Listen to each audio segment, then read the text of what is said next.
Hi there, who are you? I'm Gibbs. Oh, well hey there Gibbs, welcome. This is a nice room you have. Are these wood floors? Actually, I think they're vinyl. Oh, I thought they were lunarlium. Right, so did you have a game to show us or something? Oh yes, it's right over. Oh, sorry for mooning you. I don't think we can use that kind of humor in the Dice Tower, Gibbs. No, it's not my fault. Well, whose fault is it? It was my dark side. Get it?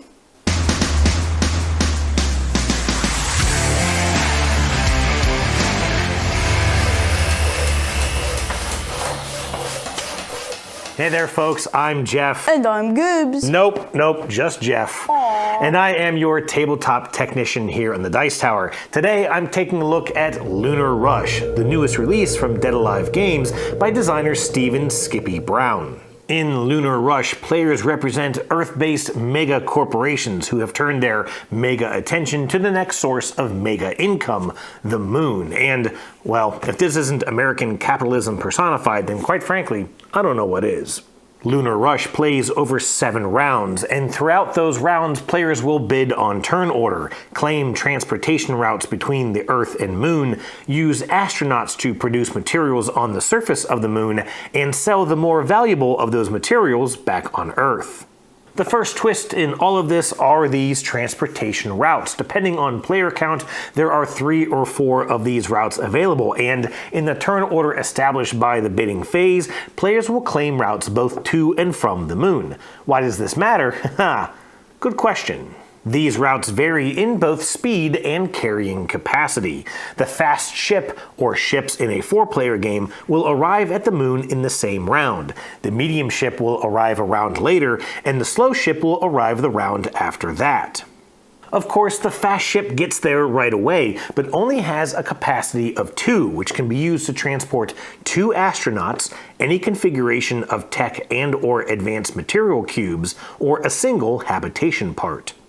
The medium ship has a capacity of 5, while the slow ship has a capacity of 9. Each ship, however, can only carry up to 2 astronauts. Players will start with 3 astronauts on their moon base and can transport up to 7 more from their reserve on Earth. While this transportation speed versus capacity puzzle might be the hook of Lunar Rush, the moon phase is, in my opinion at least, the real meat of the game. Players start with a simple moon base with 6 modules already installed, such as a habitation module, a research and development lab, and basic tools to extract 2 raw materials from the moon, lunarium ore and lunathist shards. These modules have slots on which you can place an astronaut to generate resources. You can generate any of the resources available on Earth, life support or energy to support your moon base, or those valuable moon materials. But on top of that, each player will have a set of these cards representing better versions of these modules. Upgrading your modules costs materials, which can be transported from Earth on your ships, for free I might add, or generated on the moon using your astronauts. These upgraded modules generally increase the amount of resources produced by each action slot and may even add more action slots. You can also build refineries to turn those basic moon resources into refined and far more valuable products.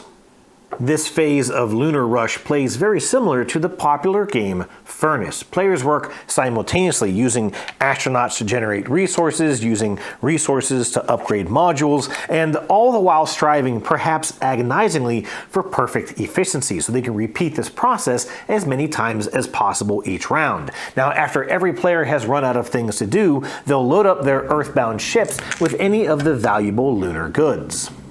They will also, Agricola-style, have to feed their astronauts on the moon using life support, which is generated by the life support module. Any astronaut that can't be fed or exceeds the capacity of your current habitation module, well, dies, and will cost you 25 gigacredits or victory points.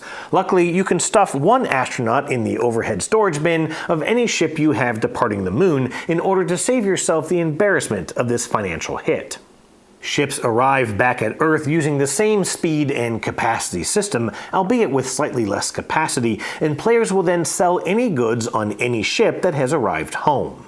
This part of the game plays out pretty similar to the title East India Companies, which I also reviewed earlier this year. The fast ships get to sell first, with market value dropping with each item sold. However, unlike East India Companies, there is a refresh system where the market will eventually start to rebound once prices hit a specific threshold, but they'll only rebound at the end of each round, depending on how many items of that resource were sold during that round.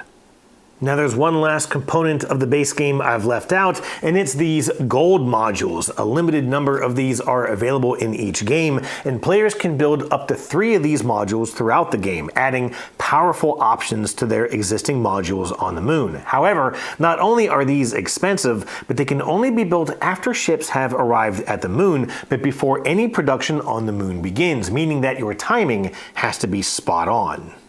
Of course, for your first or even second game of Lunar Rush, that timing and that progress in general will be difficult to feel out. You'll struggle to establish even interim goals as you try to set up your lunar base. Dead Alive Games clearly knew this would be an issue, which is why they added 3 different levels of difficulty to help players of all experience levels to get the most out of Lunar Rush. These beginner cards give players specific goals to work towards during each round of the game. These faction cards introduce a small amount of asymmetry between players, often balancing limitations and benefits to their owner. And these challenge cards give a variety of limitations to overcome for the players who've perhaps managed to solve the puzzle of Lunar Rush. Now, so far I've only used the beginner cards for a few games. These unique cards provide some guidance to each player by giving them simple goals to work towards each round. They even incentivize new players to hold off on pushing for those powerful gold modules by providing points for the first 5 rounds of the game if they don't install one of those modules in their base. What's especially neat about these card-based difficulty modes is you can use a variety of them in the same game. So if you're a seasoned player introducing the game to first-timers, you can choose to handicap yourself with a faction card while providing beginner cards to the new players. And these cards aren't the only optional module within the game. These Moon Wonder cards can be added as an additional objective for players to plan around. Players will draft 3 of these cards during rounds 4 through 6. You ultimately only build 1 of these wonders during the game, which may provide extra endgame points based on other upgrades you've made to your lunar base. But then it adds a somewhat hilarious ad-libs mechanic where you flip the remaining 2 cards upside down, providing synonyms to describe your wonder, which could further increase its endgame value. Throughout this review so far, I've hinted at other games with which Lunar Rush shares some of its ideas. In all honesty, Lunar Rush doesn't really do anything new. These speed versus capacity races are prevalent in a variety of games.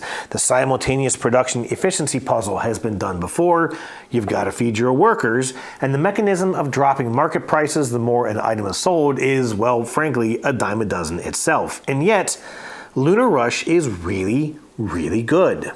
Lunar Rush is perhaps the perfect example of a game being more than the sum of its parts. Right from the get-go, you're struggling with the choice of which route to take to the moon. You can load up a slow ship, but then you'll have to kind of live with what you have for a few turns until it arrives. You can hotshot a few fresh bodies to the moon, but are immediately challenged with keeping them housed and fed. And even with those fresh bodies and that sweet supply of goods, it is still a mind-racking puzzle to determine what to build and when to build it and what to aim for. The one aspect of the game that perhaps isn't as exciting as its counterparts is the return trip to Earth to sell resources. For starters, you really won't be looking to ship home vast quantities of goods until very late in the game, often not until the very last round.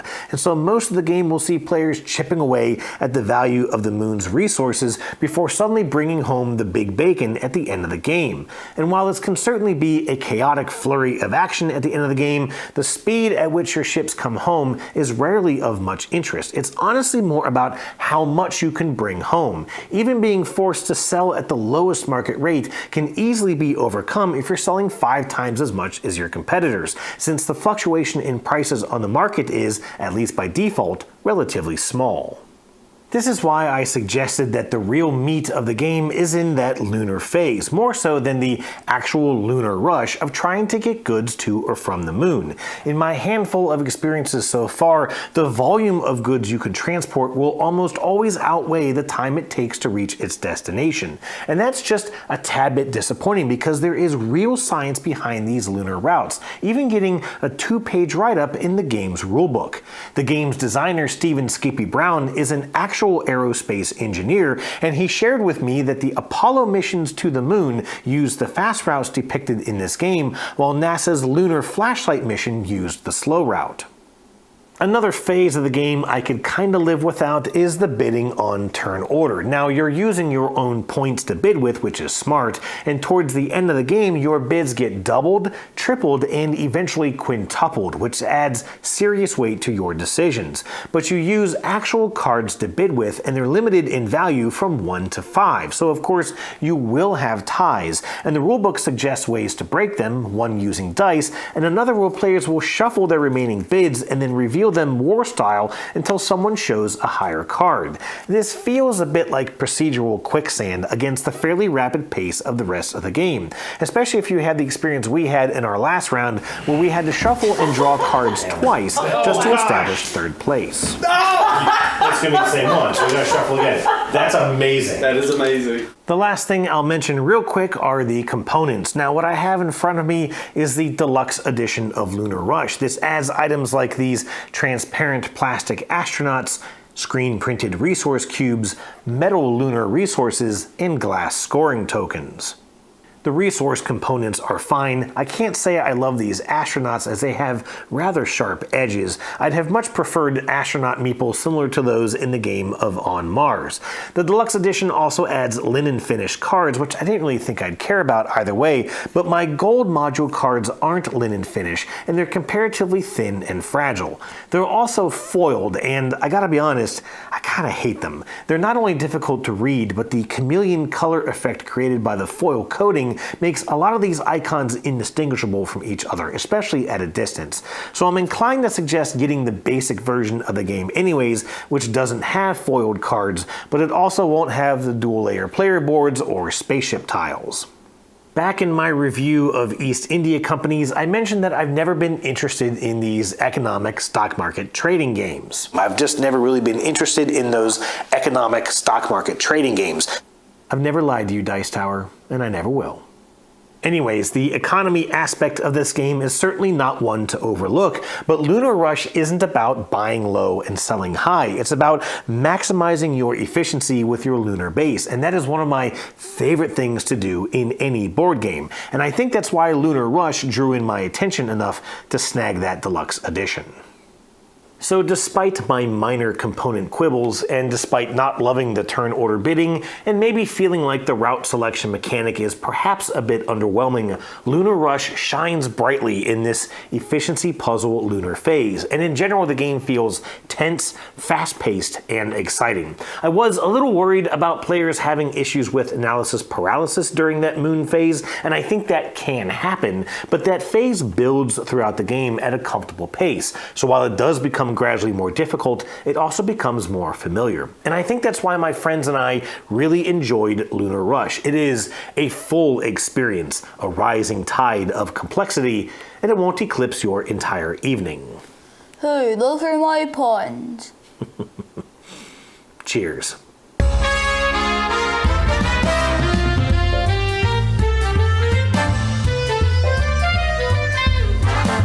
I'm Gibbs, and then you go all the way around this way. Hurt. How's that hurt? Get your fingers up in there a little better. She's manhandling the moon. You can't just give it to me.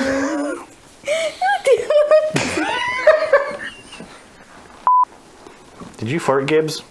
No, I'm solid, not gaseous.